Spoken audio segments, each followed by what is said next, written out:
Hello, this is Universal Lunch, Out of Office Uncommon Hours, a limited run live stream web series on the occasion of Futurespective, an exhibition with events and happenings that demonstrate how design inquiry engages in open-ended extra-disciplinary exchange. Futurespective runs through December 14th at the Institute of Contemporary Art at the Maine College of Art in Portland, Maine. I'm Gabrielle Esperty in Newark, New Jersey. And I'm Jimmy Liu in Austin, Texas. Futurespective asks a simple question. What does it mean to rethink the past in the present in order to point to the future?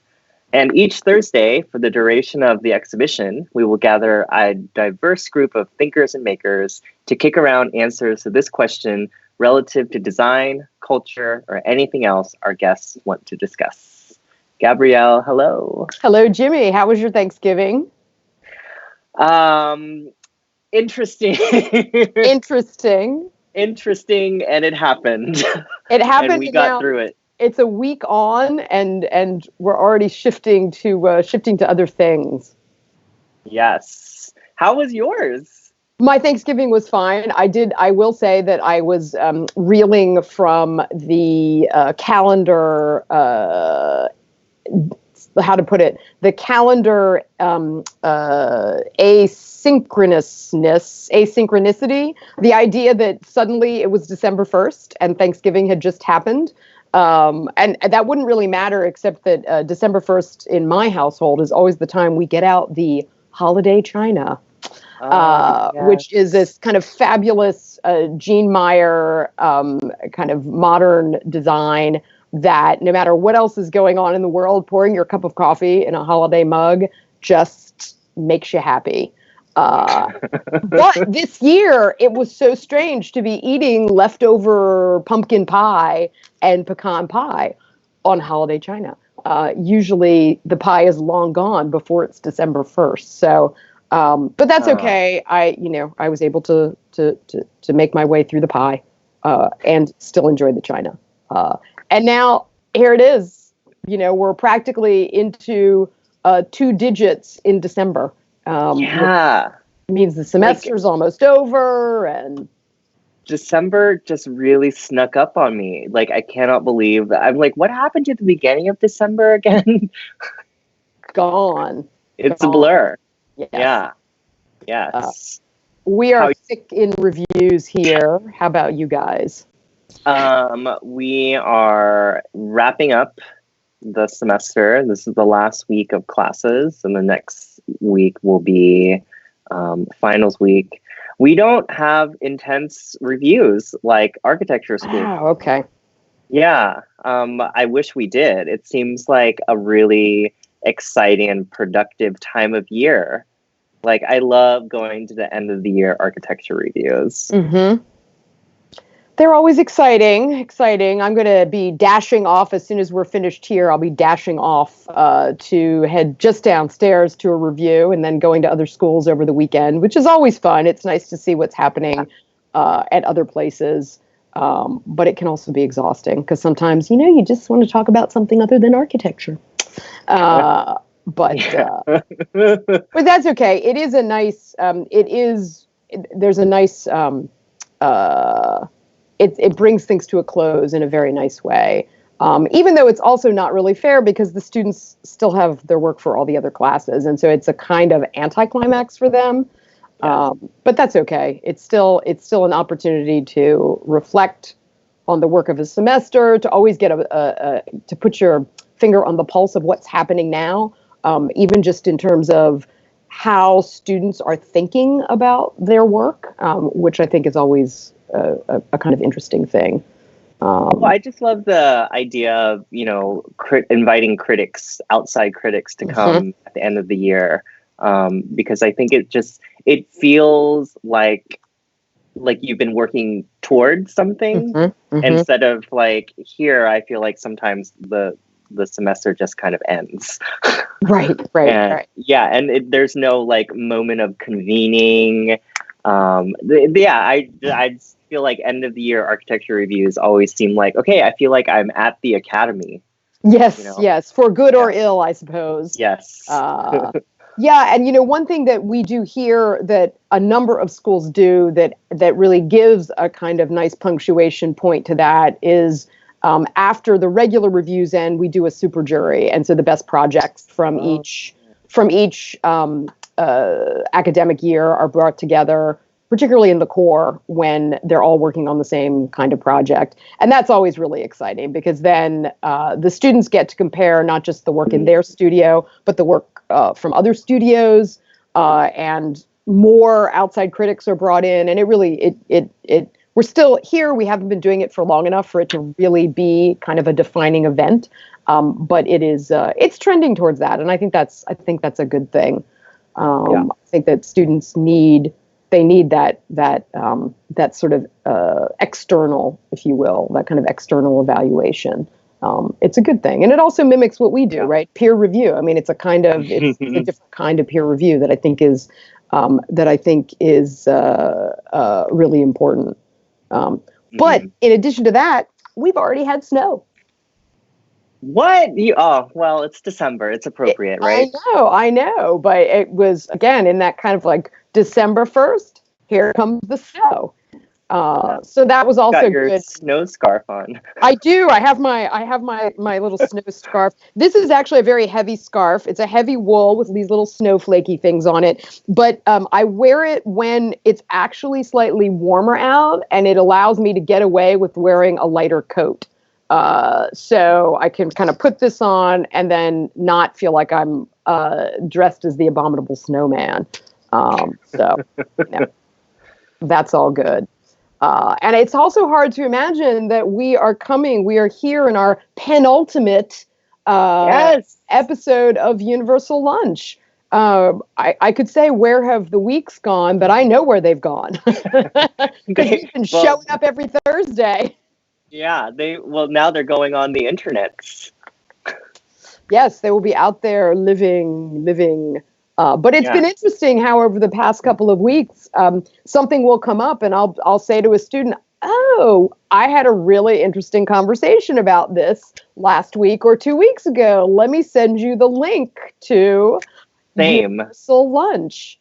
All the time. Yes, so it's really nice because, again, and I don't mean to speak ill of the current generation of students, but they will watch something in a way that they won't necessarily read something. So it is nice to be able to kind of send them to this, and hopefully we'll see our clicks click up. Well, I think that's true. Like, I've been my eyes have been bleeding from watching all of the new streaming services. I've been mainlining Disney Plus, the Disney streaming.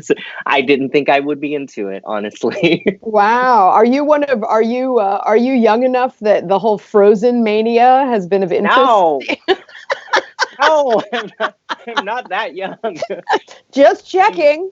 You can see, if I go close up, you can see your wrinkles and my gray hairs. Yes, I can't see you. Keep it short, so we can't quite see that. Right? It's my secret. Well, I completely missed all of that, and had no idea what all the hoopla was about Frozen 2. I don't. Which is just as well. More to the point, I went to see the newest Terminator movie last night.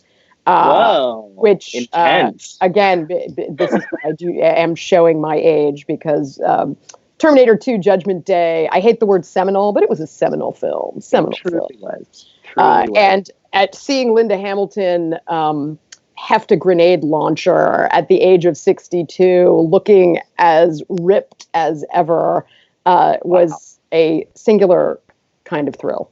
So terrible movie, ridiculous plot, absurd on every level, but utterly enjoyable, completely and utterly enjoyable on a big screen. Because it's also about, at the end of the day, it's about design, right? Those movies are about imagining these futures where these machines that we have designed take over. And this one, of course, is set. It's set at the border. So Which one? Border? the United States, the border in the news border. at our southern border. at our southern border. And the young woman works at a maquiladora, assembling cars or something. And there's all kinds of ironic foreshadowing as she shows up to work, and there's a new robot installed on the floor that's, buffing the hood of a car and such. And then next thing you know, the robots show up and chaos ensues. I welcome the robots. I welcome them into into the ecosystem. I welcome the robots too, but as I was saying to a colleague, actually it was to Denise Gonzalez-Crisp, we were talking about the necessity of revisiting Donna Haraway's work because she deals so much with interspecies questions and notions of human techno hybrids that I think I didn't really understand in the 90s when I first started reading that stuff, because I couldn't wrap my head around it. But now when I can ask my phone what the temperature is and other things that he usually is not very good at, and my Siri is a man because I like bossing men around. It does remind me too, coincidentally. Mine's an Australian man. Right. Mine has a very flat North American accent. He could be from the Midwest, but he usually doesn't know half the stuff I need him to know.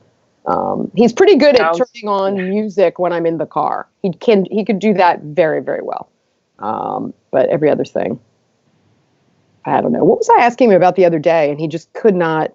Oh, it was something about, I think it was about the name of an actor who starred in a movie, and we were in the car, and I realized he couldn't find a kind of one-word answer and could only find a web page, and refused to answer the question because we were in a moving vehicle. Safety first. Safety first. That's right. So who knows? We'll see. Maybe several years from now, a decade from now, there'll be kind of automaton versions of us interviewing other robots. Oh, that would be the true delight of the 22nd century. Yeah, maybe Max Headroom. Wasn't that his name? That kind of interviewer. Yeah. Max Headroom really needs a reboot because he would be much more sophisticated now. Maybe he would even be, not a man. Yeah. Oh, indeed. Or not have the appearance of a cisgendered white man. Yes. He would be gender non-binary. He would be a non-binary. Yeah. And see, then there will also be species non-binary. Of course. Yes. But that's going to lead us down a scary road with all those fundamentalists when they claim that, what happens with the homos. Next thing you know, they'll want to be marrying dogs. You remember that rhetoric in the 80s? Always. I don't know how many times. Oh, dear. So today's episode of Universal Lunch, we have two wonderful guests today. We're, again, changing up our format yet again. And similar to our last episode, in which we had two guests, but then we brought them together. Today, we're going to spend our time with these two guests individually because we just ran out of time. There were so many more things that we could have asked the Jessies individually last week that we're trying Exclusive.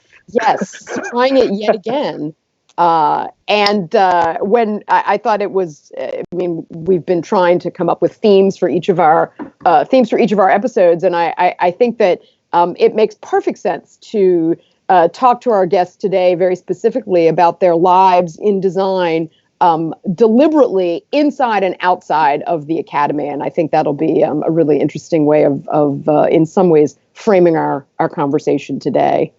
Yeah, very apropos to my life and things I'm thinking about currently. Well, that's right. I think it's really important for us. And I was having a conversation with a colleague yesterday about a much younger colleague of ours and reminding him that because we're both the same age, kind of in our mid-50s, that we're in a very different place vis-a-vis the academy than someone who is not yet 30 and is thinking about that, what that means in relation to the academy, and that we, both in terms of being in the academy and also at a particular school, like, there are very specific reasons that we are at NJIT now and are very happy here despite other kind of discontents. And I think that kind of generational question, where one is in one's professional arc relative to design, is something that is critical, and it's important in terms of how you answer those questions about where you want to be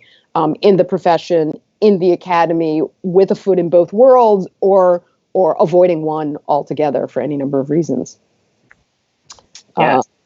And so that might be a perfect opportunity to introduce our first guest, who is Mohamed Elshahed, who is a curator and writer focusing on modernism in Egypt and the Arab world. His work spans architecture, design, and material culture. He's the curator of the British Museum's Modern Egypt project and of Modernist Indignation, Egypt's winning pavilion at the 2018 London Design Biennial. Mohamed blogged at cairoobserver.com from 2011 to 2016, and he oversaw the production, both in terms of editorial and design, of 6 printed issues of that magazine by the same name, the eponymous Cairo Observer, we might say. Those hard copies were distributed for free at diverse events in Cairo, in Beirut, in Dubai, with a stated aim of stimulating public debates around issues of architecture, heritage, and urbanism in the region. Most recently, Mohamed has authored Cairo Since 1900, an architectural guide that'll be out very, very early next year here in the States. It may already be out in other parts of the world already. That book is the first comprehensive survey of Cairo's modern architecture.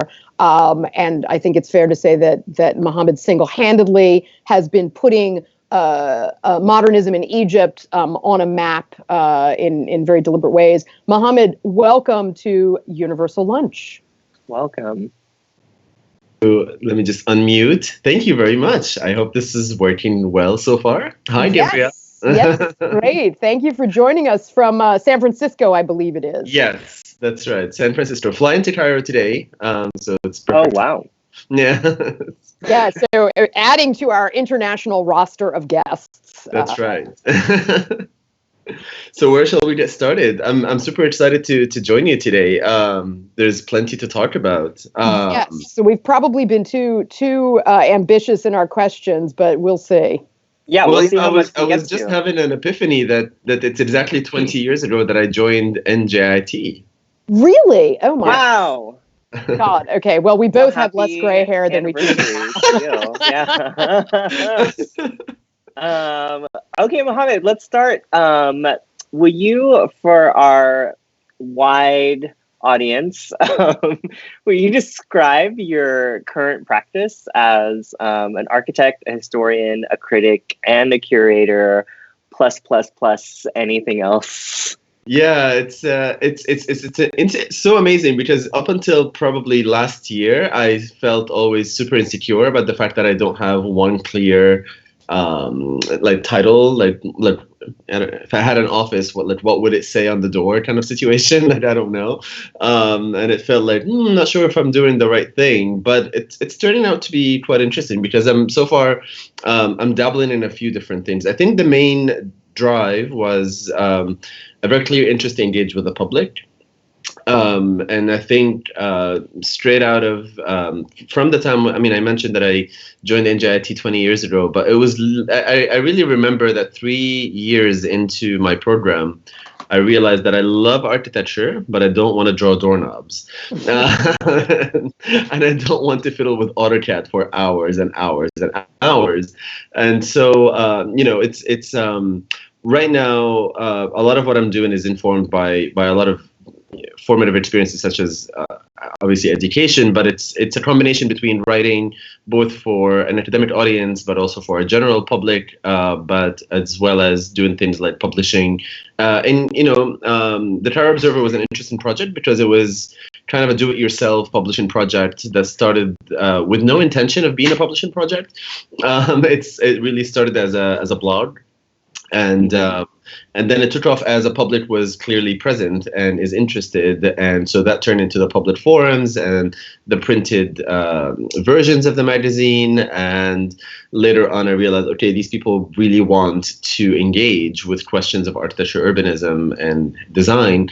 And so what else can I do? And, exhibitions came as an option, and so I'm constantly looking for really ways to engage with the public. Of course, how to make that pay rent is a different story. Well, you said only recently have you become comfortable with this idea of not having a one descriptor word for what you do. Yeah. How did you arrive at this comfort? I'm not there yet. I'm not fully there yet, but I'm feeling more okay about it as I'm getting more and more, opportunities to chat like people like yourselves who are actually interested in sort of this multidisciplinarity and not seeing it as losing one's path, but actually as doing one's own path, and maybe this is productive in its own ways. So I am realizing just now that perhaps actually sticking to a clear path from undergrad to a job wasn't necessarily the only way to do things. I think also, it's a multiple. There are multiple factors here. One is realizing one's own limitation in terms of time, right? Like, there's only so much we can do. There's only so many things you can publish in a lifespan, and so we're also undergoing really extreme transformations in the Middle East. And I've done this. Some might call it crazy, some might call it stupid. Move back to the Middle East after I had already been in the States to do my studies, and that too was kind of really unplanned. I went to do my research in 2010 for my PhD, and 3 months later, people were in the streets protesting, and I found myself not only trying to get some information out of this place so I can write a PhD and submit it on time, but I'm also realizing that there's a lot of relevant questions of architecture, design, and urbanism happening right there at my feet, and it was really difficult to separate the aims that I originally was in Cairo for with what was happening around me. And so what was intended as a 1, maybe 2-year research trip turned into a decade of living in Egypt. So the discomfort with this sort of this locality as well, like dislocation, or I don't know if is that a word? Sure is now. It can be. Am I based in the US still? Am I based in Egypt? If I'm based in Egypt, what's my institutional framework and through which I have a license to say things to the public? And all of these questions came to the fore. But I think across the time of the past decade, different opportunities have come up, different institutional associations have come up through fellowships or being hosted at an institution for a certain amount of time. And these range from, let's say, the American Research Center in Egypt, which hosted me twice, but they don't really work on architecture. I'm sort of their new architecture guy. So I'm constantly also finding myself as the architecture guy in institutions that don't do architecture, or the modern guy in institutions that don't really do the modern, or the Middle East guy in institutions that don't do the Middle East. And so this, I think it's been an interesting journey in this sense, because each of these opportunities have pushed me to present myself in a slightly different way, but always overlapping. And I think it's been interesting for me. Yeah. That also, that raises the way you just framed that about almost a kind of Venn diagram of like the architecture guy, architecture, modernism, Middle East. When you bring all of those things together, it raises another really potent question, which is about that slippage between history and the present. As a kind of as a design question, and I was going to ask you kind of what gets you excited about design, both historically and today, and I think you're kind of hinting at that, and so maybe you want to talk a little bit more about that tension between kind of your work as a historian and your work as a, I guess we could call it as a critic.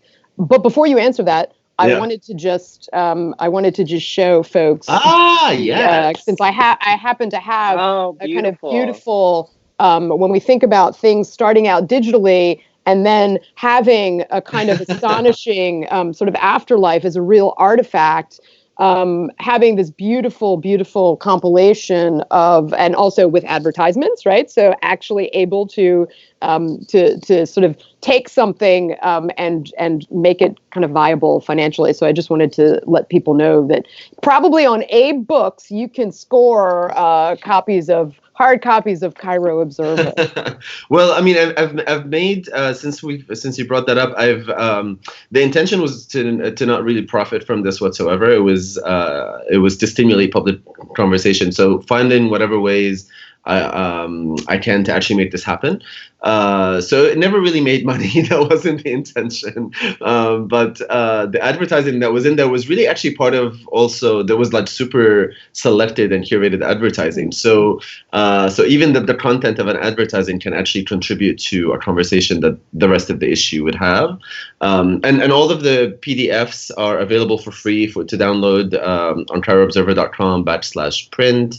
And then I made several of these leather-bound volumes that were deposited into several libraries. I think Yale Architecture School has one, the V&A has one, the Jameel Art Center in Dubai has one. And so that was really to create, like a record. But yeah, what excites me about design, I would say overall, I'm going to get back to the point that you just raised about the relationship between design and the past. But maybe first to just foreground it with saying that I think when I saw that question in your sort of prep notes, I was realizing that I think what excites me about design is clarity and sort of confidence and point of view. And if we apply that kind of broad framing or understanding of what I would find to be good design, then this would apply in a variety of historical periods, right? And I think what's really interesting is I just finished writing a chapter for a book that's about modernism in the Middle East, but mostly the Gulf states. And my chapter turned into this debate about, essentially what is a modern Middle Eastern architecture, which is still a very prevalent question that doesn't have a correct answer to, but always all of the answers, the past comes to the forefront. So a good contemporary Middle Eastern architecture is supposed to somehow say something about the past, or at least this is the expectations, whether it's from the marketplace or from patrons or from what the public has been told in the past several decades. But it seems, ironically, that for a place that has such a deep, rich history and layered history, the past is extremely ununderstood, and therefore it leads to quite bizarre answers to how to incorporate that kind of ununderstood past or misunderstood past into some sort of formulaic representation of something that's created in the present. You find this in fashion design, architecture. It's an ongoing thing. Branding, when Al Jazeera became internationally famous and their logo had this sort of Arabic calligraphy in a water drop, every other British or American consulting company that was trying to help a Gulf company sort of have a brand, they all did calligraphy in some sort of shape, and it becomes this thing. So now we're stuck with all of these illegible Arabic things put into water drops and hearts and all kinds of shapes, and how does this become our identity, our corporate identity as a region? Not that I want any corporate identity, but yeah. It's interesting too. I was thinking about the Nefertiti sewing machine from the 50s. In the 50s that you highlighted in the Modern Egypt project at the British Museum, which of course has this canonically famous head of Nefertiti on a kind of turquoise sewing machine. Yeah. So it again, wow. I mean, thinking about the kind of misunderstood past and the importance of branding, as you put it, even kind of at mid-century for very specific reasons about cultural modernization, et cetera, et cetera. So it brings up that the fraught way in which you kind of introduces it in some way, and then of course it gets picked up and transformed and becomes inescapable. Yeah, I mean, I think the question of branding is really interesting because identity is really at the crux of the issues that are always discussed around issues of design and architecture in the Arab world. But I think at large, at the post-colonial global South, across the board, these identity questions are really pushed to the foreground. And I think part of this is as an outcome of the unresolved disentanglement of what does a colonial past mean. And, so for example, what I was just writing about this chapter that I was just mentioning, the history of Islamic architecture is often starts always with the rise of Islam.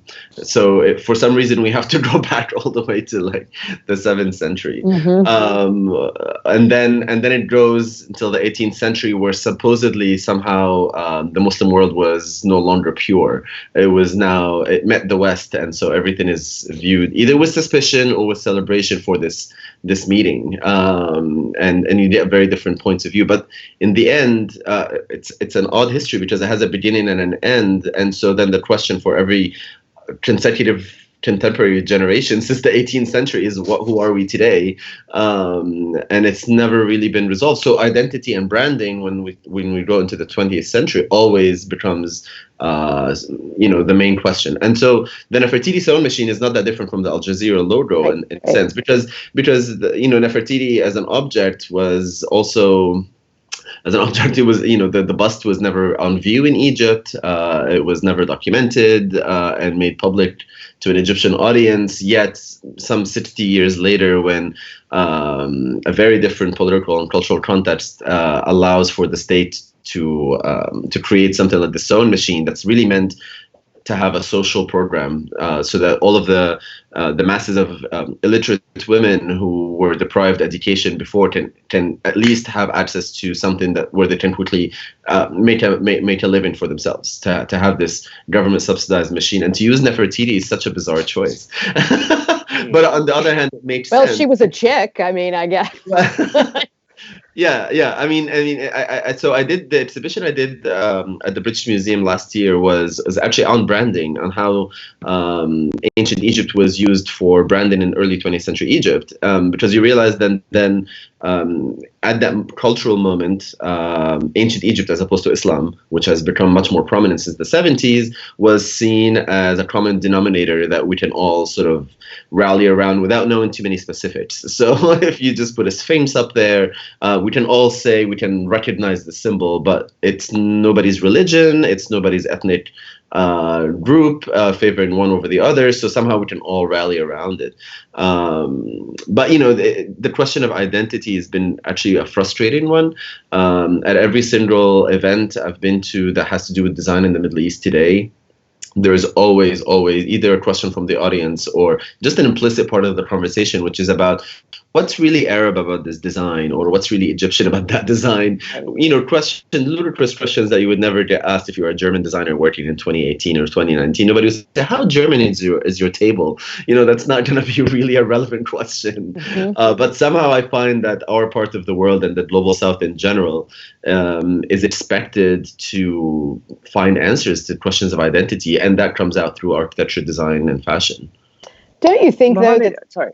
Oh, I was just going to ask if it seems inevitable that every society goes through those kinds of debates about authenticity. And it happens in different times, in different places.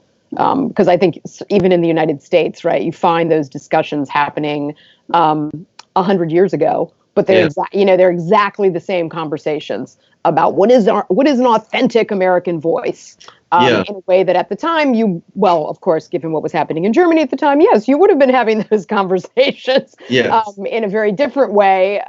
But I do think they are inevitable, and perhaps they're necessary, even if they're frustrating and absurd.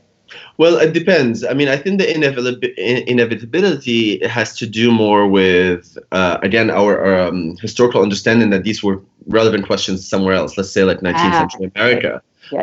And so I think there is an assumption that we have to go through the same hoops, as if history lines into this like one goal that we're just at different stages of reaching that goal. You know what I mean? But I think things are much more complicated than this. When you look, for example, just on a popular street level view of how people see, I mean, if I were to generalize, and unfortunately, this is one of the discomforts of my position, is that I find myself having to sum up the voices of an entire society. You know what I mean? So I'm not saying that every single person on on the street in Cairo is thinking the same thing, but my observation is that people have a much more relaxed view on the question of authenticity, for example.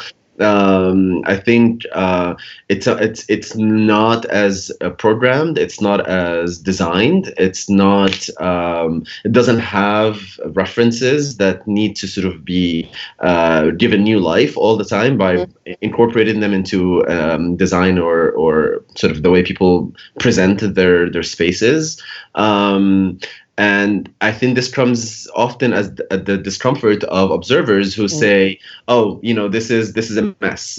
There's no clarity, or there is no." But I think the very expectation that historical precedence needs to materialize in our contemporary world in a certain way is a Western, absolutely, yeah, centric kind of view of things. Not to say that people are inherently modernist, but for a place like Egypt, what I find to be fascinating is people are so easily, they flip through various historical references with such ease, and they're so willing to let some of them go, including let go of actual.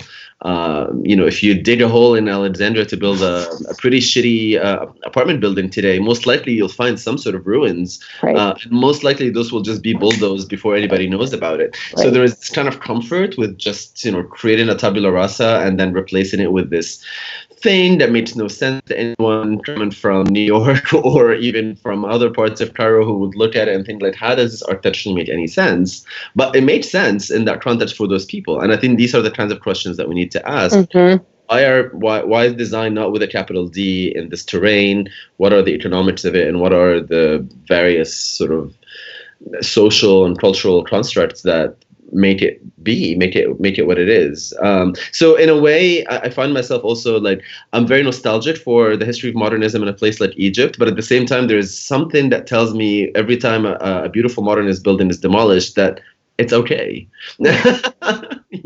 We should actually not reproduce the fetishization of modernist architecture, that we need to keep every specimen alive and, and documented. And people should have a record somewhere if they need it, if they need to access it for academic reasons but there's something kind of refreshing about people's willingness to just let go of everything and to replace it with crap. That's fine. That's their choice. Yeah. And we can document the crap too. Exactly. Yeah. I don't know. I think a wider lens is always going to be beneficial for an understanding of what architecture and design in a place like Egypt is. But the challenge for me has been to translate this back to a discourse, especially an academic discourse, that will be read with a very specific expectation, with specific preferences and understandings of the past. And so, you can't over glamorize the historic sort of mess that's become of a place like Egypt in terms of its architecture and design, because once I go back to the center, let's say, from that periphery, it becomes not a given. You have to contextualize all of this, and so I was just saying in another conversation earlier that I find myself having to wear multiple hats because I have to respond to all of these different things. So on the one hand, I'm not really only doing the work of an architectural historian, but also kind of an urban anthropologist or something, and then also someone who's trying to disseminate both ideas about the past that might have been a bit more modernist than now, and then this sort of schizophrenic, or however we want to identify, present, and channel those into an audience that's much more familiar with canonical views of history. That's not easy. Well, this actually, I think, relates quite closely to the question Jimmy was going to ask you a few minutes ago before I jumped in.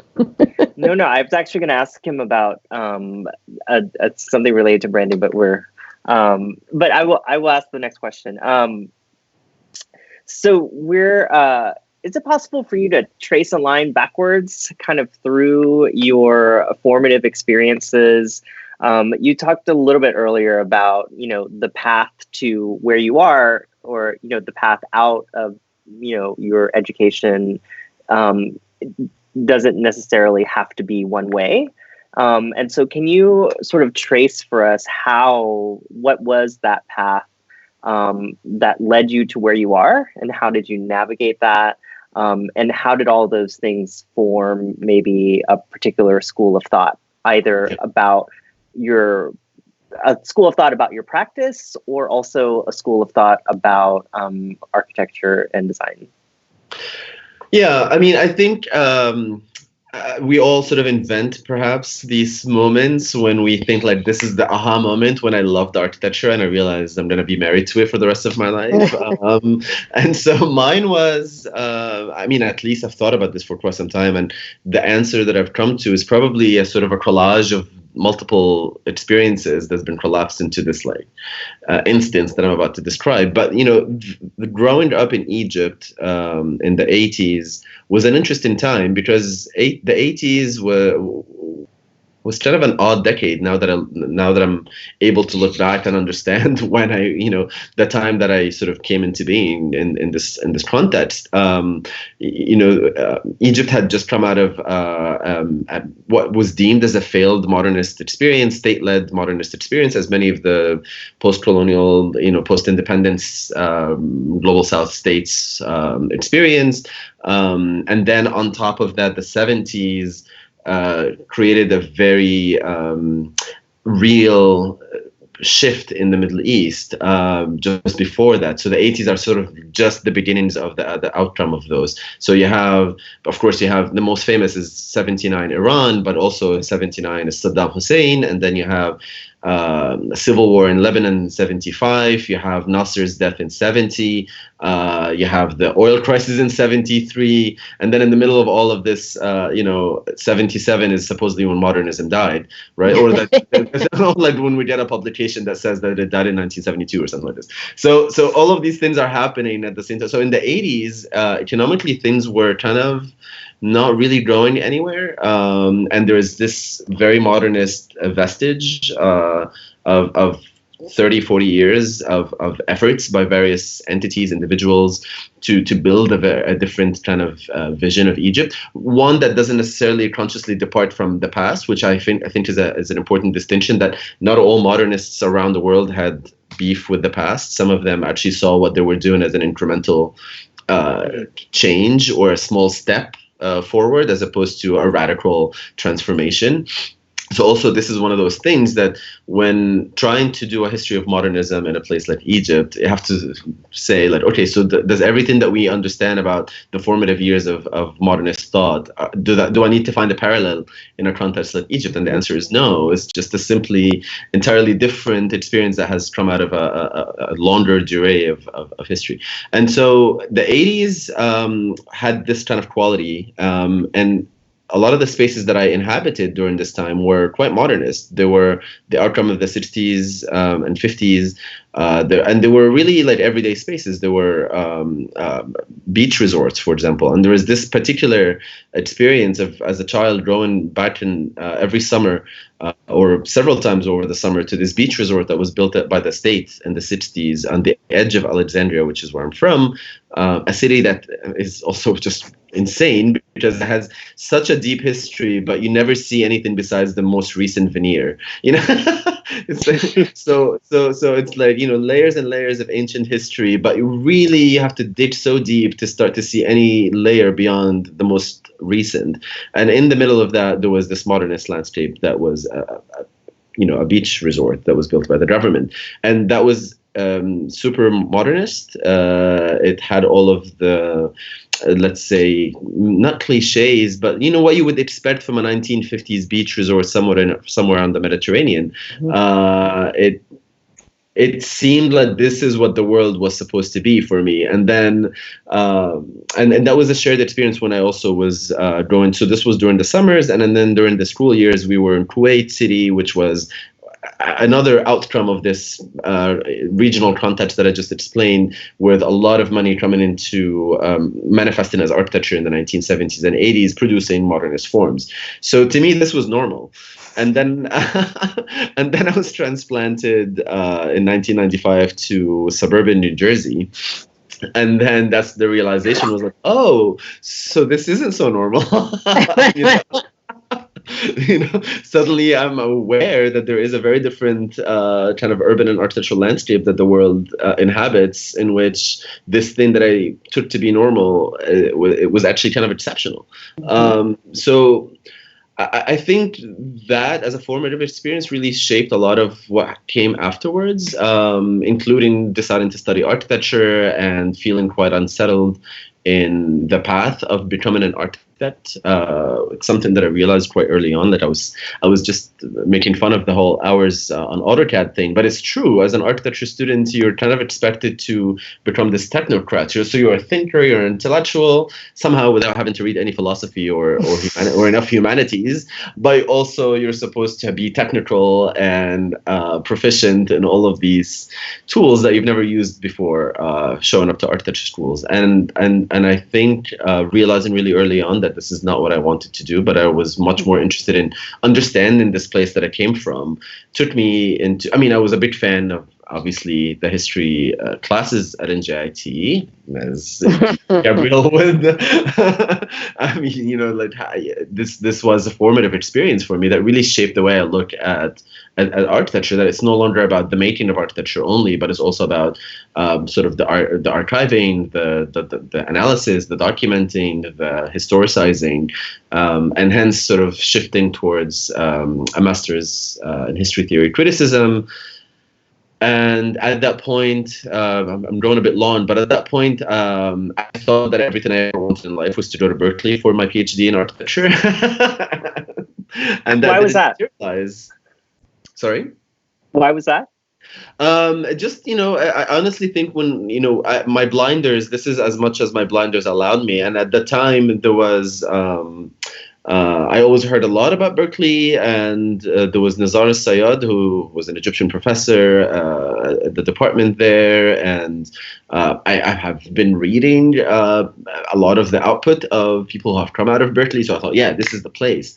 And then I went to visit, and I thought, okay, this is not where I want to be, and then NYU came to the fore, basically with a phone conversation with a historian who was teaching there, a historian of modern Egypt. And it was one of those phone calls that really changes your path.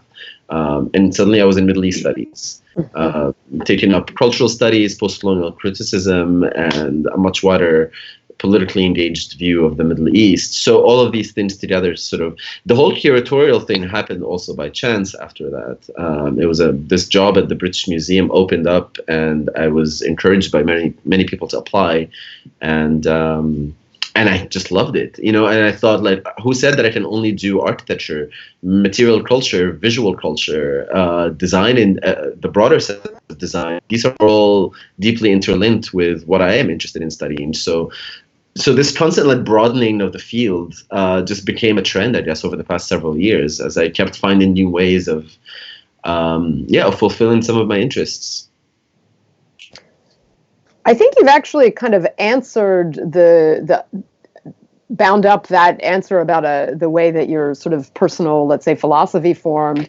You made it clear the way it's directly connected to your sort of educational path, from being an undergraduate architecture student to studying kind of history theory and criticism at the master's level, and then shifting into Middle Eastern studies. So maybe let's go to the next question. Jimmy, you want to ask him that about his role as a thinker-maker?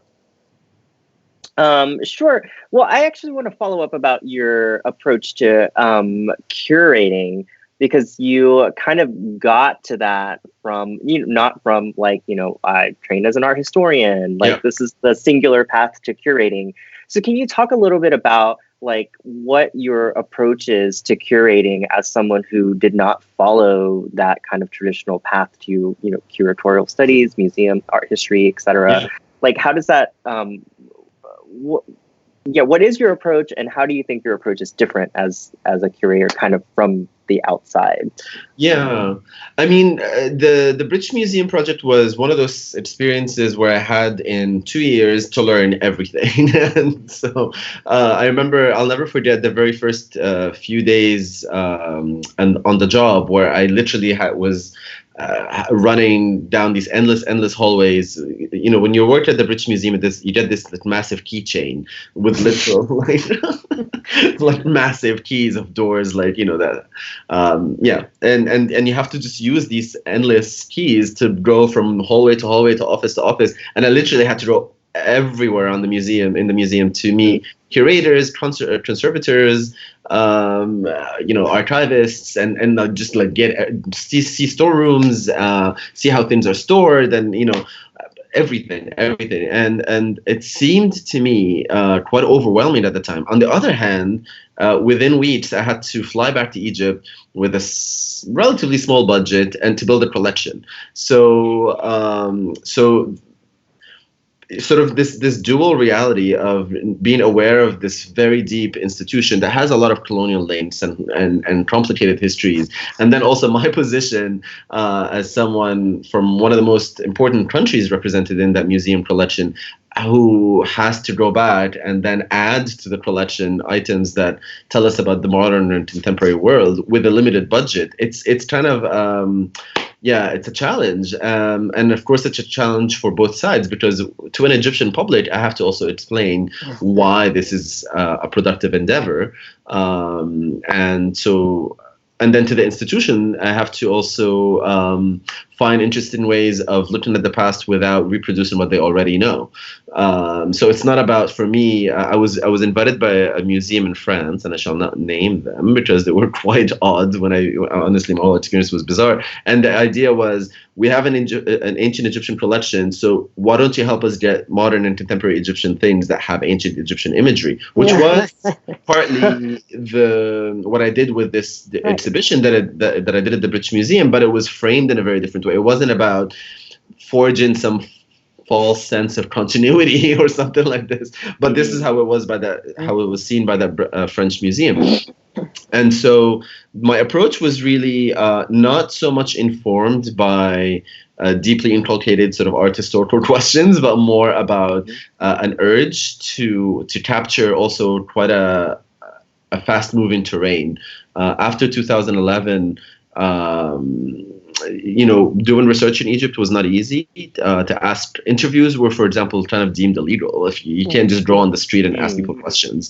And then at the same time, there's that sort of burden of responsibility of, okay, so what can I get with this kind of budget that will enrich the conversation about what modern and contemporary Egypt is? So I say all this to say that I wasn't looking for beautiful things.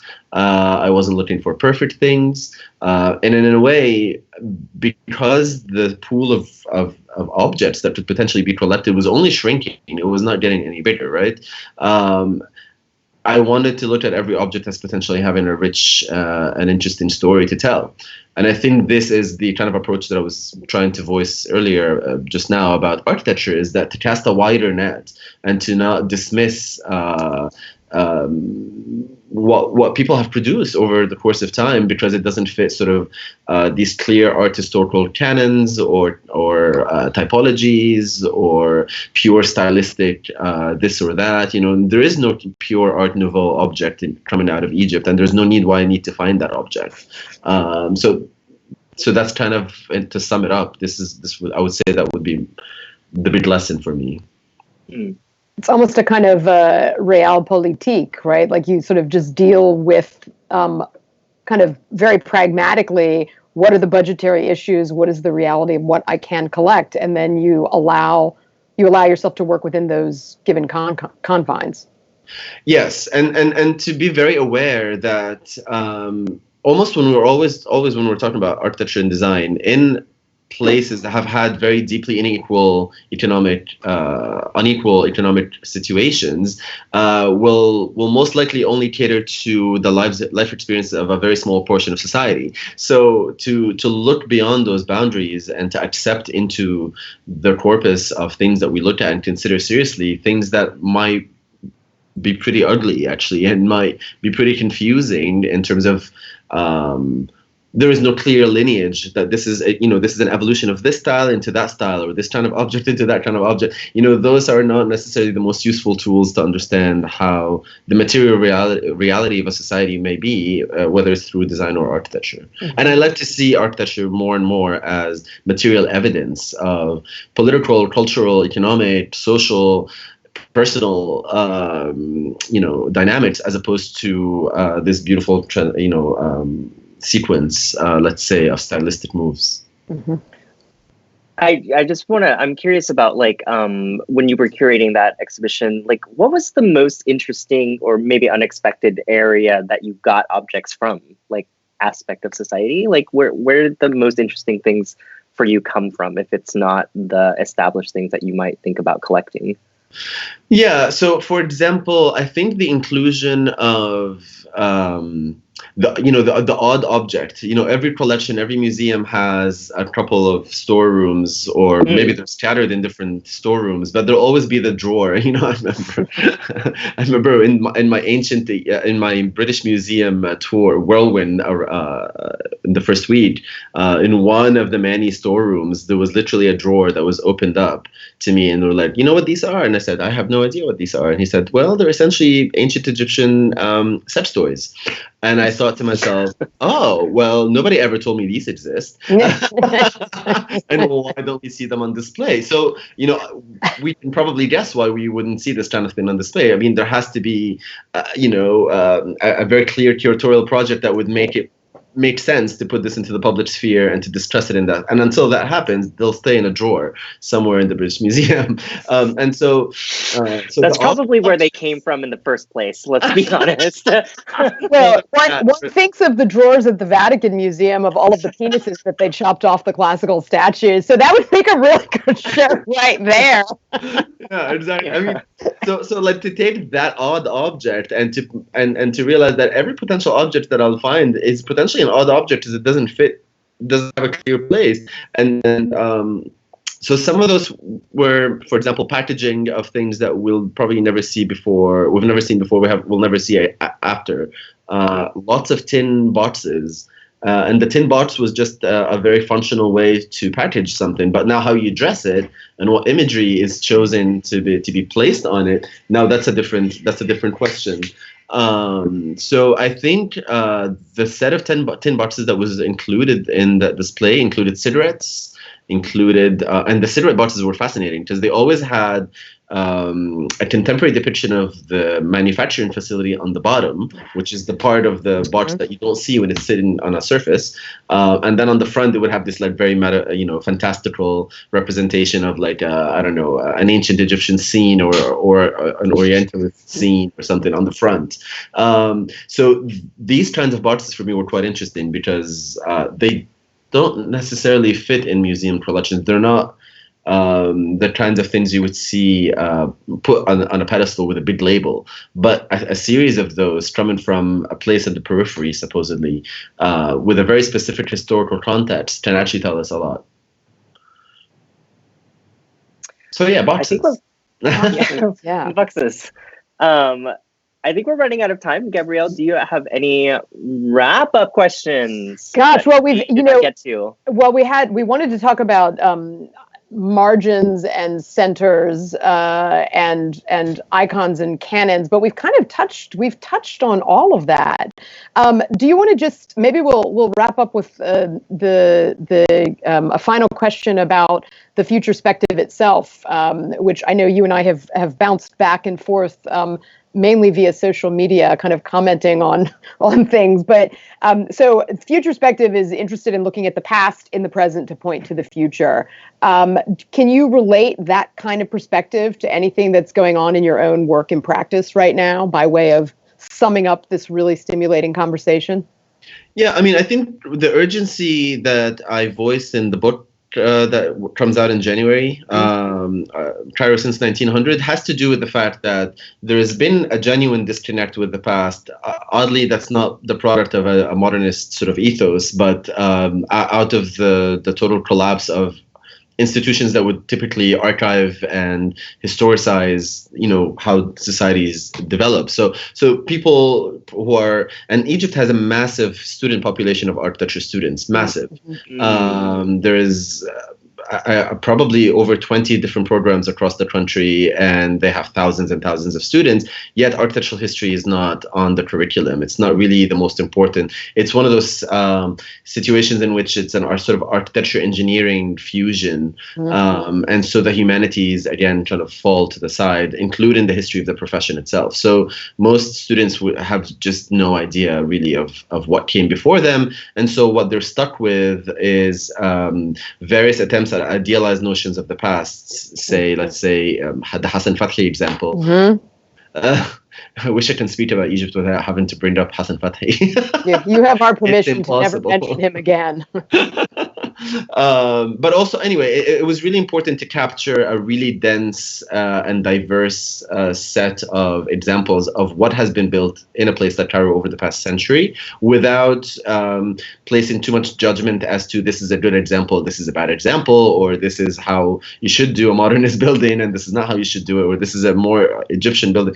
All of these judgments I found to be quite hindering to the evolution of a much more a generative kind of architectural profession that's just very interested and confident in what it's creating. And this is, if we go back to what you asked me about what I think is good design, or essentially, or what excites me about design, it's this confidence that it's completely lacking from architectural practice and design in at least in the particular context that I'm working on, which is Egypt. And so so the future is not going to look so good until we have a genuine understanding of this diverse past and ongoing manifestations of that past. So this is why the book also goes all the way to the present. So I'll just sum up and say that, So it comes out in January. I hope it's well received. Excellent. Well, we will do our part to promote it as best we can. Mohamed Elshahed, thank you so much for taking time out of your international travels to visit with us today. It was really, really great. Thank you so much for having me. It's really exciting, and I love what you're doing with this program. Thank you for coming on. Yes, and good luck with your trip back to Cairo this afternoon. Thank you. Safe travels to you. And enjoy the rest of your day. Bye. Thanks. Bye. Thanks. All right. Hey, here we are. Next guest, Gabrielle. I'm excited to be talking to our next guest, Lucinda Hitchcock. Lucinda is a book designer, writer, typographer, and graphic designer. She's also professor and graphic design department head at RISD, the Rhode Island School of Design. Her research interests range from explorations of narrative and poetic environments and dimensional typography to the connections between literature, automation, and the form of writing. Her professional practice concerns itself with the design and production of books and other typographic material for artistic and cultural institutions, including the Metropolitan Museum of Art, the Cooper Hewitt Museum, the Boston Museum of Fine Arts. Her designs have won prestigious awards and have been showcased in numerous exhibitions, and she was included in the acclaimed 2012 volume, Women in Graphic Design from 1890 to 2012. Lucinda's writings have been published widely, appearing in such journals as Visible Language and Material, and we've discussed some of her writing on Universal Lunch before. Lucy, welcome to Universal Lunch. Thank you. Can you hear me okay? Yes, you bet. Yes. I'm not using earphones. I'm just going to talk into my speaker, so I hope it sounds all right. Yep. Our producer will let us know if we need to change that. So, thank you so much for joining us. No headphones, Lucy. Yeah, Mohamed also was going commando, as it were. Well, I have these massive sound canceling ones, and I just don't like things in my ears, so that's all I have. And I just thought, freewheeling. That's how we like it. Good. So let's dive right into this. one of the things that we've been asking every guest on Universal Lunch begins with the notion that while we are fascinated and really interested in your work, we're also interested in the ideas that feed that work. So let's start by asking you, as we've asked everyone else, to trace a line backwards through your career, your practice, your education, in order to unpack formative experiences, whether those are encounters in the profession, institutions, specific people, all of which might have shaped what you would describe as your school of thought. Okay. It's interesting, I'm doing a writing group that's a collective of humans left over from the Rewrite Design Inquiry episode 2 summers ago.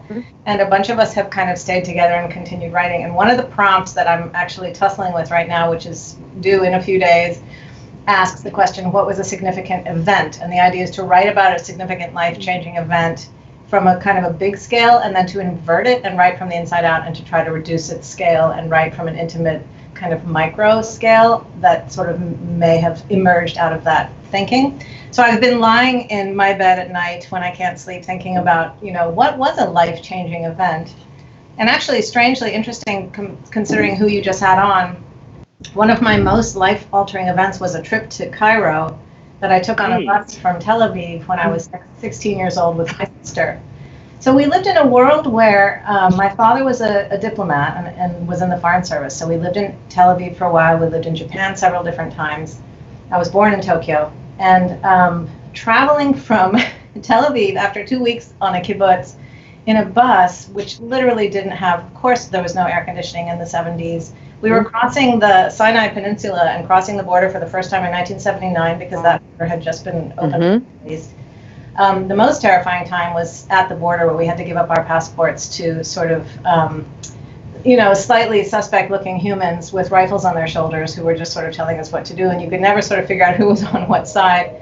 And the one toilet was busted, and so like if you were a teenage girl, this whole thing was just kind of very dramatic. But then we got to Cairo. We found a hotel. We had hooked up with some kibbutzniks on the bus who ended up having no money, so they shared our hotel with us. And the story unfolds from there. But when I think about sort of like a moment of awakening, it was this moment of arriving in Cairo as a young teenager with just my 18-year-old sister and me and a bunch of hippies that we had hooked up with, and what happened over the next week. That's just it's just interesting to think that for me, very much world travel was a huge way of navigating the world, and coupled with this desire from a young child to be actually an English professor. I really wanted to teach literature at the college level. I've always wanted to do that. And I did go to Columbia University. I did begin that process. I went as far as my master's degree. And that was a time in the mid to late 80s where French theory was still happening at a pretty high level, but it was sort of like strangely attached to really traditional, even conventional ideas. So Caroline Heilbronn was this incredible writer at Columbia at the time, professor and writer. But she sort of thought if you were a woman, you should be doing like a sort of a radical view of Virginia Woolf. And I was really interested in Black women writers from Brooklyn. Like that was kind of my thing. And at the time I was young and naive and didn't really realize that it was very tricky to be a white person writing about Black literature. And nobody really guided me on that. Instead, they were just like, no, you just shouldn't do this. And so basically, I left Columbia thinking, I can't do my PhD here because they just want me to do Virginia Woolf or, maybe Charlotte Bronte, but French theoretical twist. Only white ladies. Yeah, I needed to do the white ladies. And, that's another conversation because I completely understand that in a completely different way today. But so when that was finished and I was sort of living in New York and I had Columbia housing and I wasn't gonna leave that. That was too much. I had like a 2-bedroom apartment on, where were we? 114th Street and Amsterdam. I could see the St. John the Divine Cathedral from my window. I walked my dog past there this morning. Oh, it's the best part of town. So I got a job in publishing, and it just was the natural place, And so once I was working in publishing, I was at a very large company that did elementary, high school textbooks and that kind of stuff. I really learned the ropes of design from watching the designers, but I really sort of felt frustrated by this terrible divide between the editorial sort of brain of the publishing universe and the visual brain of the publishing universe, and how that was, in fact, the essay I wrote to get into Yale was how that was the fight I wanted to fight. I wanted to have this kind of conversation with myself about these two universes. And that has continued to inform me. So after a few years in publishing, I was in Boston also working for a smaller press, David Godine publisher, which was very lucky to have somebody like him as a kind of a mentor at that time, who made even the business managers had to know the difference between typefaces, and all of us were involved in production, and he was doing really high-end work at that time and making work printed at Steinauer and stuff like that. So things were done in letterpress. And because of David, I found a Vandercook printing press that was for sale, and I bought it for $50, and then I had to find some huge rigging company to move it. And so I had that sort of in my blood for a little while, the letterpress thing. I took some classes, I taught some classes, and then I applied to Yale and got in. And by that time I was 30, and Sheila DeBrettville was relatively new, I think in her first 3 or 4 years at the program. But there was still this kind of mysterious cloud of the sort of Swiss modernist elder statesmen who had been running that program, but along with, Inga Druckery and a few other folks. But Sheila just turned everything upside down and shook the rug hard, and there were still a lot of fights in the air. So it was kind of an exciting time to be there, early 90s. And so that just kind of brings me to where I landed in this universe where I got to Yale and realized I had no idea what graphic design was. She asked me to do a 3-year program for remedial, you needed that remedial year. And I couldn't afford it. So I said no. I was like, take me or not, but I can't do 3 years. So I had to really scramble. And I think the work I did there was pretty terrible for the first year, for sure. But I started to understand the discourse, and I started to understand what design was, quite late in life. Both in terms of typography, and of course we were right next to the architecture building and right next to the drama building, so we were also engaging with a lot of that kind of stuff. But the thing that I think was the most marvelous moment in those years was what was going on with Emigre, and when I started to see the idea that my interest in language and written language could take shape in a way that I hadn't understood it to be possible before. I mean, I had seen the Dada stuff and the Futurist stuff, and that was about it, Ilyast and people like that. I had been reading Johanna Drucker.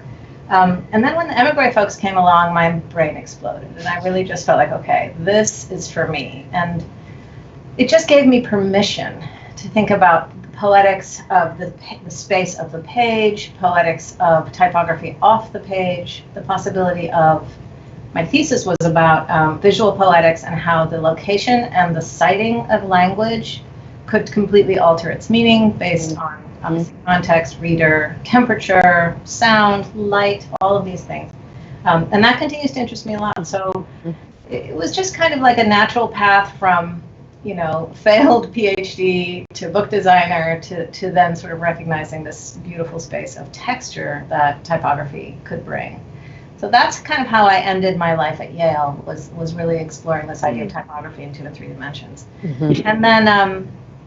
And then I got like shitty jobs, lived in New Mexico for a while, worked at professional studios for a while, and then realized I really did want to be that teacher. I wasn't going to be an English teacher, but maybe I could be a graphic design teacher. So that's when I applied to the Boston, Art Institute of Boston at Lesley University, taught there for my first 3 years of teaching, and then applied for this job at RISD and got that at the turn of the century, 1999, 2000, whatever that was. So I've been here a long time.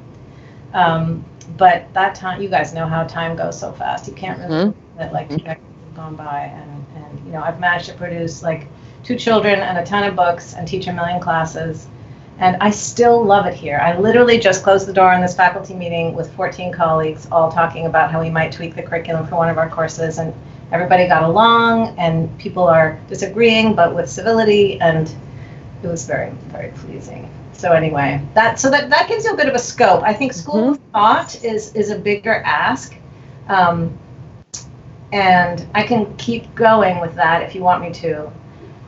It keeps changing. Now I know, Gabrielle, you're an architect. Jimmy, I think you're a graphic designer.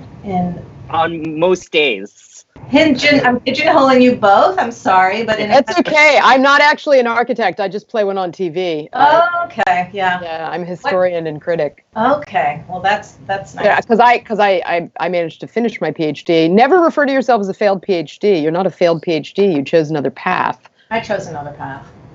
Thank you, Gabrielle. There are lots of failed PhDs who actually wrote their dissertations. No, I did not have to do that, thank goodness. No, I was very happy with the path that I chose. But the school of thought is the thing that keeps changing. And I think what's interesting is when I came to Yale and I first took this deep dive into what sort of the graphic design discourse was and what the canon was and so on, we were very much on one side reading the early 20th century modernists and understanding what some of the resistance movements were that, my friends and colleagues are doing workshops these days called Throw the Bauhaus Under the Bus, which is a fascinating thing that Ramon Tejada and Silas Monroe are doing. But I keep thinking about why I wouldn't want to throw the Bauhaus under the bus and why I think it's incredibly important to think about that sort of the decades in which resistance took form in multiple different ways. And so the contemporary modernist sort of language of graphic design was very easy to imitate and very easy to kind of be in awe of and kind of fetishize. If you didn't sort of pay a little bit of attention to what was actually going on, and then to start to understand the sort of how it turned into commerce and capitalism and form making for corporate entities, you sort of had to see why the explosion against that sort of took place. And so when Emigre finally came along, or even David Carson, or in the 80s we had various other movements that sort of also, even the 70s, the sort of I always call it the bell-bottom typography era. That there were plenty of movements away from that, but still in academia this was still revered in this way that was sort of like this canon that was idolized. So my school of thought recently has become really unpacking that, really recognizing why we are here now in our second decade of the 21st century, and still many schools are still just saying like, yeah, use Futura, use Gil Sans, do these things that have always been done. And here at RISD, we're really just starting to say, no. I mean, one of my teachers recently, Paul Solelis, said, what if kerning was sort of patriarchal? What if we actually just talked about the idea that letter spacing was actually a sort of a form of conventionality and tied to some kind of political power thing that we might want to discuss? And we're all starting to do this wonderful thing of unweaving something that has been this solid mat underneath us. And so, while my school of thought has always been that graphic design is a voice, possibly for the disenfranchised, possibly for activist purposes, I've always seen myself as a feminist and an activist. To start to really look at it in this kind of granular way is pretty exciting, and especially in light of the sort of crap that's going on in Washington and how it's making our students feel. And both of you teach, and I'm sure you're feeling this too, but we have more kids of color in our classes than we've had in a long time, and those students really want to talk about what's making them feel terrible, and they really want to talk about why the rules of typography are what they are and whether they need to stay that way and stuff like that. So Lucy, you're bringing me, you're making a good segue into the next thing I want to ask you about. I want to talk about RISD a little bit with you, the Rhode Island School of Design, where you've been teaching for quite a while now. And when we ran into each other at the Futurspective after party, and it sounds real exciting. Yeah, we had filled wine and yeah. We were talking briefly about some of the things that you just mentioned, these colleagues of yours, and RISD has recently, we talked a little bit about this, hired a host of new and interesting faculty members who are arguably more diverse than they have ever been at RISD. And I guess I'm interested in talking about issues of representation in the faculty with you, and for your students of color, how faculty factor into that, and thinking about students being able to see the people who are teaching them who actually look like them or live the same lives or have had the same experiences as them. Can you kind of talk about that as from your perspective as the current department head? Absolutely. I think I'm probably not alone in saying that this last 4 or 5, maybe 6 years I want to say since the really serious sort of positioning of Black Lives Matter as a kind of a cultural movement has changed me enormously. It changed me like 180 degrees or maybe more. When I started to pay attention to what was going on in the world, it was because of my students pushing me there. They really did say, you got to come see this talk, you got to come see this situation, you got to see it this way. They were instrumental in saying, you know, kind of taking me by the shoulders and saying, like, look at this thing that's really important to us right now. And, you know, this was maybe even earlier than that when I first got on board with Twitter and Instagram and all the things. And I found myself like completely, like obsessively reading everything I possibly could about the sort of issue of social equity in the world and in our country especially. So one day we had an AIGAI article written about graphic design. They came up and took a photograph of us, a very nice photograph. They put us up on their, you know, in their magazine and online. And it was about 2 or 3 years ago, and I took a look of it, and everybody in the image appeared white. Now we do have two faculty who are from Iran, and you know, but the appearance of it, the optics of it, was very, very not diverse. That was all happening at the same time that I have to give a lot of credit to Roseanne Summerson, who got pulled into a really massive discussion with the kids of color at RISD, who insisted that the president watch a couple of films that they made. They had a few sit-ins, they had a few protests, they had some serious actions. They went into her office as a group, and a lot of supporting allies around them too. There was a huge collective push a few years back around the same time that some of the police shootings were going on that was getting a lot of attention. And Roseanne jumped on it. Like, she just didn't even bend. And I'm so proud of her. The new strategic plan has just come out. It's actually a printed book, and the Social Equity and Inclusion Initiative is like at the top of the thing. Like, she's just not messing around, because she realized it wasn't just that we needed to kind of give lip service to it anymore. We'd been doing that, but nothing had changed. You know, so in the last few years, the hires have been really significant too, because in a real effort not to tokenize or to hire in any way that seems that to appear that way, the idea is to fully change the sort of makeup of the faculty, I think, and thereby the students, because you can't just change the students and have everybody show up to a faculty that, as you're saying, Jimmy, doesn't represent everybody. So anyway, this is just to say that the school as an institution has really decided this is going to be a priority. They hired a provost of social equity. They've really taken it to a pretty extreme level, and they've done it quickly, which has been really, really interesting. And what's really interesting too is that the admissions office is doing it alongside too, so the students that are coming in are changing a lot. And it brings up a whole lot of new projects and problems. I mean, we now are all sort of lining up to attend these social equity classes. We're doing more and more workshops on how to teach a diverse student body. And the diversity comes in many forms. There's class issues, there's first generation college students, stuff like that. And we are finding that, like, the emotional and the sort of work baggage of being at RISD is hard for people who are used to working that way, and so we really have to kind of teach slightly differently too. But so this isn't to say we've got it fixed in any way, but that there is this kind of massive effort happening now. And then I think because in my department we're extremely lucky to have a really collegial crew, and you mentioned a bunch of the younger and or more recent faculty hires.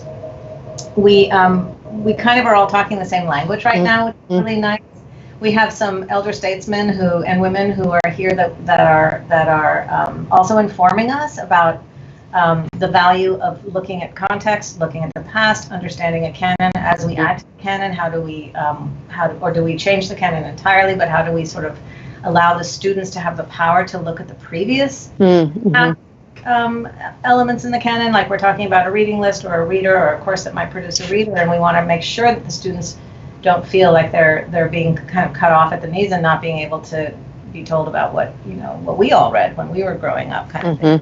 It's really tricky to balance new voices with not sort of completely throwing out the old. And it is, and it's refreshing to hear that the conversation in your department at RISD is happening in a productive way, when so often it turns into kind of generational battles.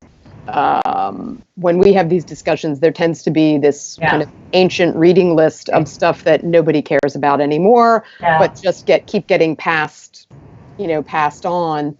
And I think it's such an important and productive question. I think that the one, the department head position at RISD is a rotating department head. And people usually take it on for 3 or 4 years. Sometimes there's a sabbatical break and they come back. Sometimes they don't come back. Sometimes they stay longer because everybody's happy with how it's going. But it's not this kind of rarefied endowed chair position or anything like that. It really is just like every teacher gets to lift up the hood and see how the engine works at some point. And so when my turn came along, the one thing I said to myself and to my colleagues was, I want to work on our relationships. And I really want to work on the collegial feeling among us, as well as the community spirit in the department. And to me, the way to do that is to recognize that every single person there has something to honor and something to glean, in the teaching sphere. So even somebody who might have a really different take on what I think is important to read today, I can find a place for that person, I hope, if I work hard enough and make them feel valued. Nobody wants to feel like crap when they go to work, or else they're just going to throw crap back at you. Right. It's not always easy, but it was a sort of an underscored goal of mine. I really wanted to try to do that. It hasn't always been rosy. Well, I think it's important because, I think there's a trickle-down effect for students when they come to an institution where the faculty all have closed doors and don't talk to each other. I think that sets kind of a tone, right? Of course. It's all about the tentacles that sort of filter out from all the different places and end up, in the ears of the students. They hate it. It's like your parents are fighting. You don't know which side to go on or whatever. No, even dumb little rules like don't undercut your colleagues in the classroom. Don't say like, oh, you had so-and-so for typography. Well, no wonder you don't know how to do blah, blah, blah. You know what I mean? Like this is happens, and we need to stop that from happening. That's crazy town. And the other thing that sort of is a big no-duh, but it takes a little while to come to this, is the realization that when you have a student in a course where you sort of feel like they might already know something that they should know, but they don't, there's a kind of a weird impulse to say, you don't know that yet, or you haven't heard of that yet, and it's kind of funny to just say like, well, you're the teacher, so how about if you teach that? They don't know it, instead of making anybody feel bad or blaming another teacher.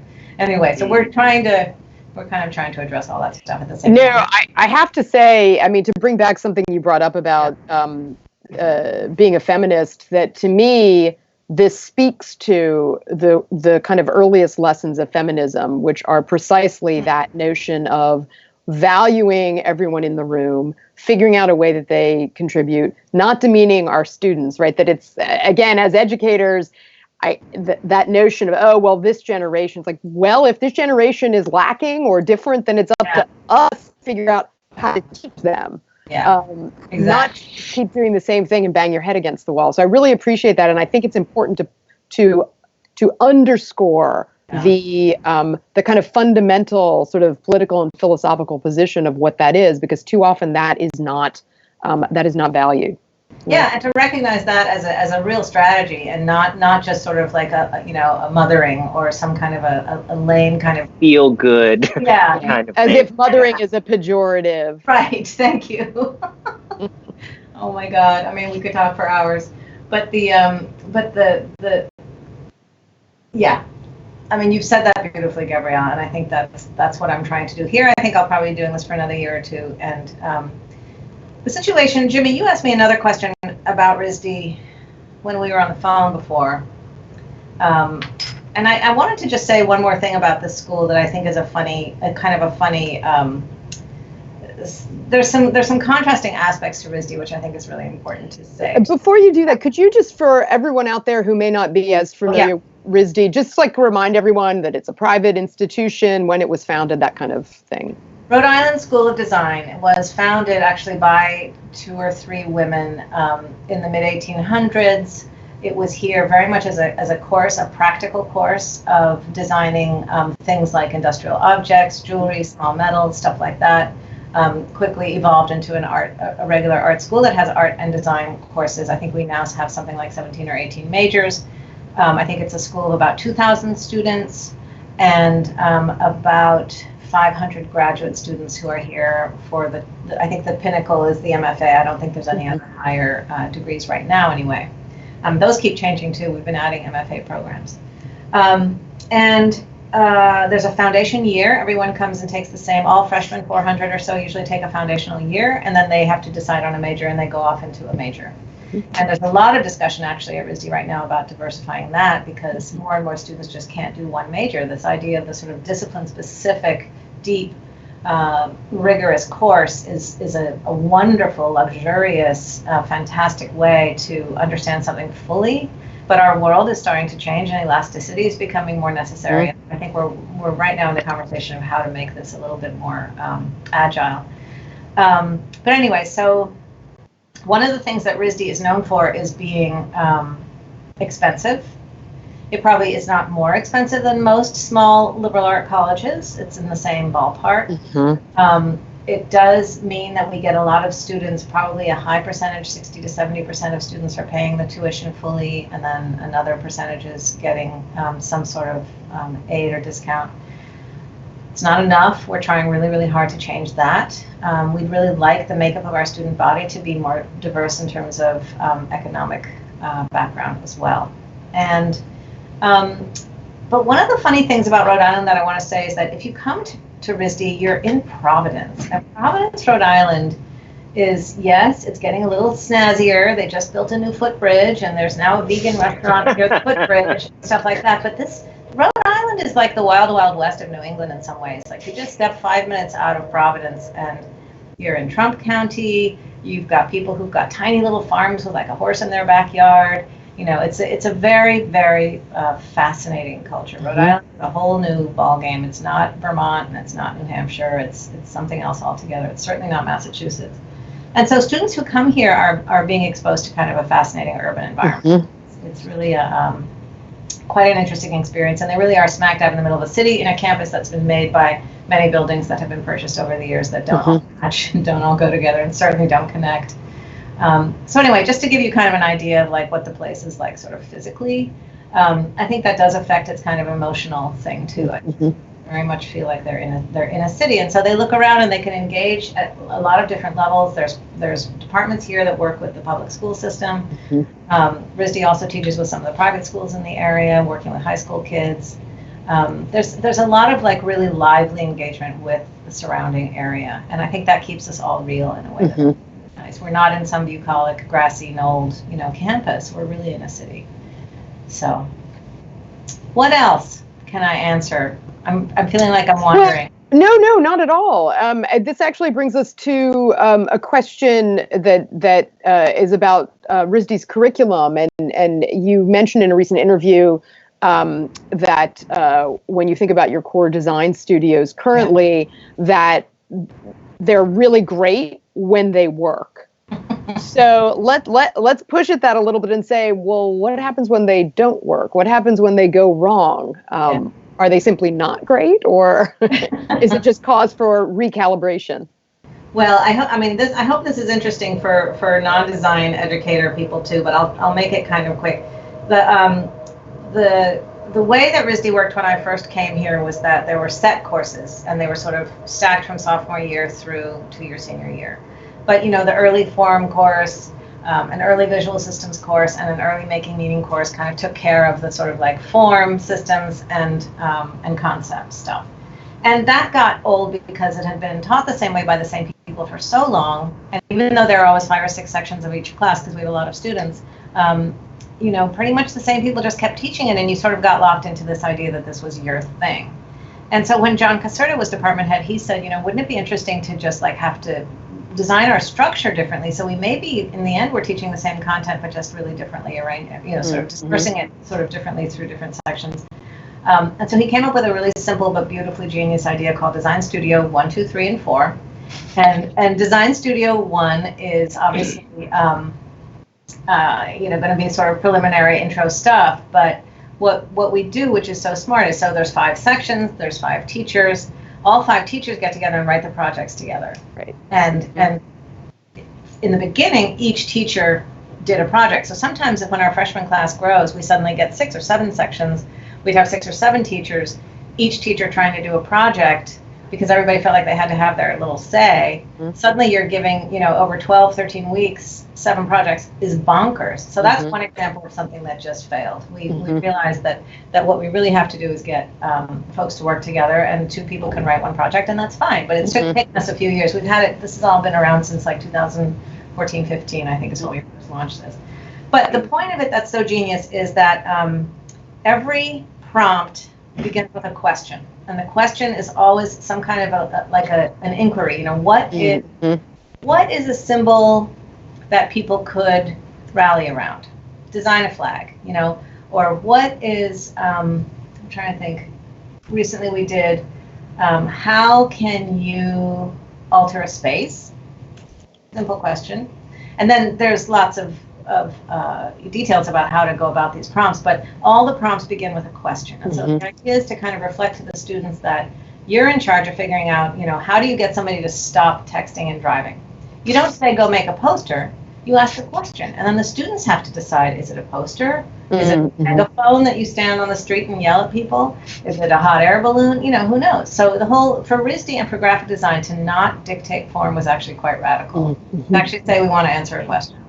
So Design Studio 1 was, obviously our first course, and everybody had to respond to the prompts, and each teacher teaches 1 prompt, and all 5 sections are doing the same prompt together. Then we're all on the same floor. We open the doors, and the students can kind of collaborate with each other across the hallway, which is really sweet. And then DS2 and DS3 and DS4 all kind of progressively give more freedom or change the angle a little bit about what we're actually focusing on. So Design Studio 1 is sort of about intro. Design Studio 2 is about developing a voice. Design Studio 3 is about culture and community, and Design Studio 4 is about professional practice. But we don't have a portfolio class, and we don't have a concept class. And within each one, a teacher can come and go, because the whole problem was staffing. And staffing became the thing that was driving the curriculum instead of the other way around. And so this way, anybody can come in and teach, because there are going to be at least 5 other people who are there, some of whom will have done it before, some of whom haven't. And everyone sort of shoulders the burden of working together and writing the prompts. And so it's like built-in collaboration. And how many hours a week are those studios? These studios are 5 hours once a week for DS1 and 2, and 5 hours twice a week for DS3 and 4. 3 and 4. And how many credits are they? 6 credits for the twice a week, 3 credits for the once a week.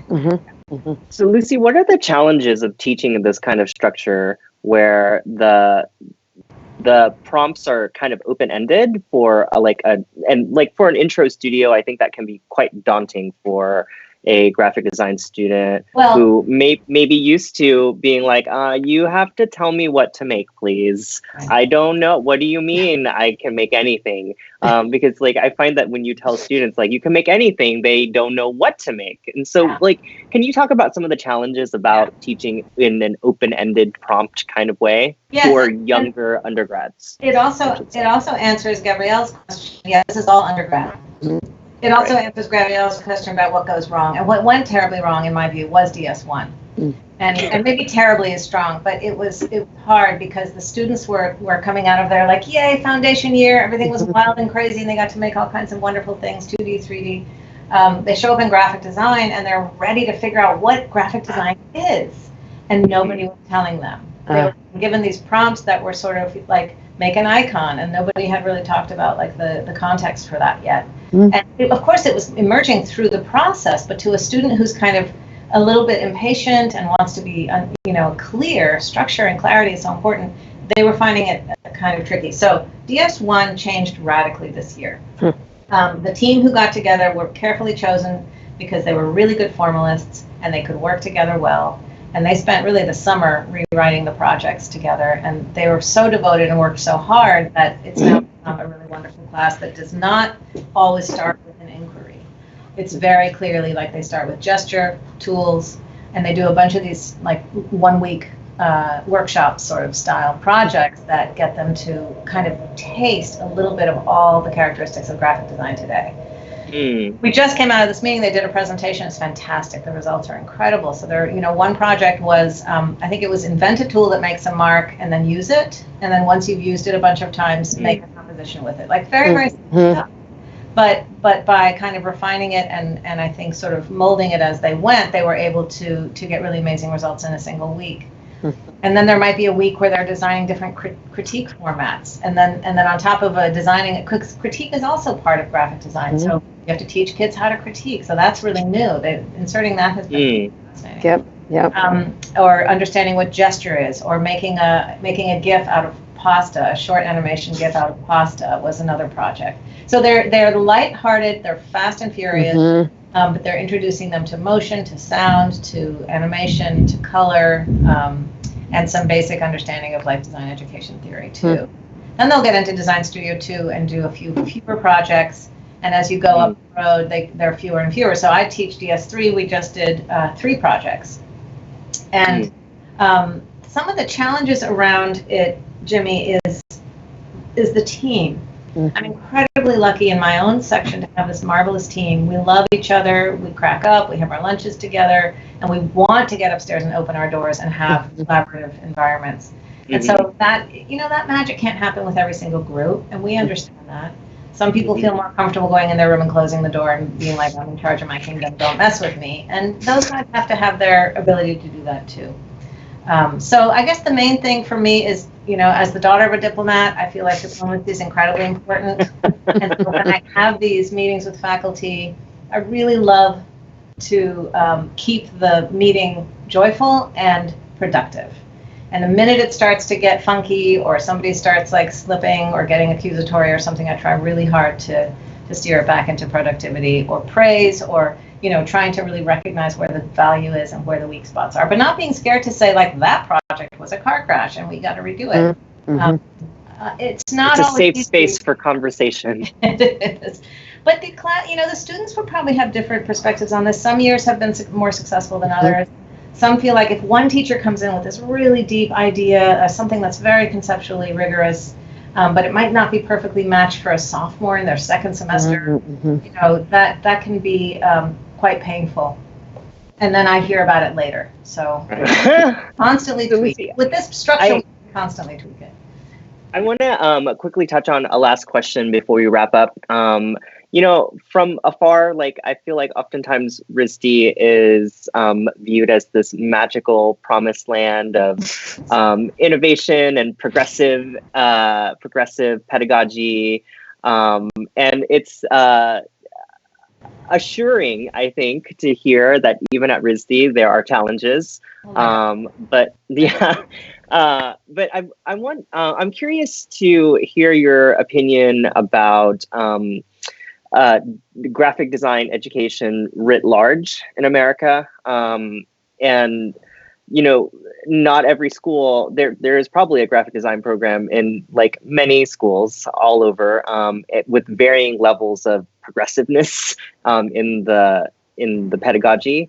I'm curious if you could identify some priority items that you think all graphic design education needs to urgently address. If there was one issue or 2 issues that everyone has to address that you think is so urgent that cannot be ignored, what would those be? Oh boy. I guess it comes to my mind in kind of a parallel sort of thing. This Paul Solelis said today in the meeting that lately he's been thinking about graphic design, but where the word graphic is kind of not there so much. And that if we, especially because we were talking about reading lists and reading requirements and so on, that at a school like RISD, we're very lucky to have this incredible series of other departments around us, so that the kinds of lectures and exposure and exhibits to other kinds of artists and designers here is really huge. Students don't see themselves in this kind of tiny little cut-off bubble of graphic designers. They see themselves in this kind of ecosystem of makers. And graphic designers at RISD are encouraged by many faculty to work in all dimensions, to think of all the media that are accessible, and that the primary difference between the graphic designer and an artist and an architect is going to be about use and context and audience. And as long as we're sort of keeping that conversation alive in our communication arena, kind of anything goes if it works. And so I would say on our side, kind of thinking about design as the sort of simple act of arranging elements for a specific function opens us up and takes us away from this kind of pigeonholing of graphic design as this very two-dimensional, now we're all going to go design icons and logos kinds of exercise. That's not really what we do. Or a website. Well, and so here's my parallel part, of course, a website. My parallel part to this is that RISD has taken a very, and I will use this word very specifically, a privileged position for many years of not addressing professional practice. And so you come to RISD and you're experimenting and you're conceptualizing and you're doing all these marvelous things, but we haven't been very good about recognizing that these students need jobs and they need them the minute they're done with college. And so for the first time, we're really having a serious conversation about a professional practice kind of thread in the DS Studio course and seeing if we can work that in as part of DS4, where we would have visitors who are editors, clients, business makers who can talk to you about how to write a contract and how to, I don't even think our students really know exactly how to write a brief or how a client might write a brief. So getting away from this kind of art school, everything's groovy kind of thing for a little while toward the end of their junior year is really important because they're looking for internships. And I think we're facing this as an SEI is the Social Equity and Inclusion initiative that we're all building into our practice, into our teaching practices now. Seeing this as an SEI issue is really, really important. That it's too soft and privileged and cushy to say you don't need to worry about that stuff. You'll figure it out later when you get out there in the real world. We have to give these guys what they need, and I think that's really important. Do you think that takes away from does that burst the bubble of the dreamland of the magic of studying design? Not at all. I also think not in one class. I think the notion of that bubble is as much that is such a place of privilege, to be sure, but it's about balancing the needs, particularly of first generation college students and folks who are really struggling. So I think that kind of attentiveness, and I didn't mean to cut you off, Jimmy. It's something I struggle with constantly. No, it's something I struggle. I think we all struggle with this, but I'm asking the question as a curiosity of. Well, and I'm saying this at the same time. I've recently had a conversation with a student where I really did say, I don't know what your financial situation is, but I wish you could just wait on the internship and go this summer and have a different kind of experience in the world. Because work is what you're going to do for the rest of your life. How can we make these 4 years really a special time of learning and absorbing? And so, we are trying to balance that, but we just can't neglect these needs that students are being very clear about, that they really need to get into the profession. But that said, Jimmy, I think the key is to put them into the profession as the sort of allies for a particular way of thinking that is broad and conceptual and highly evolved, so that they can carry that way of thinking into their own practices, into their own jobs or studios or wherever they go. But they're not just professionals, they're a specific kind of professional now, like what the professional needs to be now. Exactly. Which isn't just about graphic design skill sets or how to write a brief, as you pointed out, but also interpersonal. How do you deal with the larger world? How do you deal with questions of race and sex and gender and discrimination and those are the conversations we're having in all of our design studio courses, because those are the kinds of projects that we're doing. There's a very clear, it's not sort of force feeding it, but there's a very clear sort of underpinning of issues-oriented work. Why does this work matter? Who does it matter for? In what way can it be seen as relevant or important or necessary? And let's not do projects that are just kind of fake apps that don't really matter to anybody. Yeah. I think that's a beautiful way to end our conversation today. Thank you so much for joining us, Lucy. It was a pleasure to see you. Yeah, it was great. Thank you. I hope I'll see you again someday, maybe on a small island off the coast of Maine. Yeah, indeed. I always want to be a fly on the wall in your faculty meetings. Oh, Jimmy, come! All right, so am I going to hang up, and you guys are probably going to keep chatting a little bit, right? Yes, you hang up and we'll wrap up. All right, thanks so much for inviting me. Bye, guys. Oh gosh, Jimmy, another episode has come to an end. 2 stimulating conversations, and once again, amazing overlaps. Even though Mohamed and Lucy were talking about seemingly very different things, the same questions about the canon, about centers and peripheries, about the challenges of disciplinary specificity. I think it's important for us to note that all of us who are engaged in design have these same kinds of challenges. And it does speak once again to the desperate need for these kind of inter and transdisciplinary conversations that we've been attempting to have here at Universal Lunch. Yeah, and that these conversations become visible and are distributed in ways in which, like, others out there know that everyone is dealing with these issues, and these questions are perhaps eternal to our field. Yes, and I'm sure we will next week have equally interesting sort of perspectives on some of these same questions when we will be chatting for the first part of our program with Karen Lewis, who will be joining us from Ohio State University. She is an architect who has also written about graphic design. So she's my favorite kind of architect, occupying that interstitial disciplinary space. And then, gosh, what are we going to do after that, Jimmy? I guess it'll be our retro. We're going to do a retrospective of. We're going to review all the guests we have and talk about how lovely they were, and maybe review some things that we learned. The Universal Lunch greatest hits. Yes, about each other and our guests. Yes, and I think it'll also be our opportunity to finally ask each other these questions that we've been asking so many other people. Yes. So, we will reveal our hand. Yes, indeed. Hear mine. I got. I have one more rings than you do, but. Well, you know. But I'm a girl. Yeah, see, there's Beyonce when you need her. Sending out a universal message to the internet.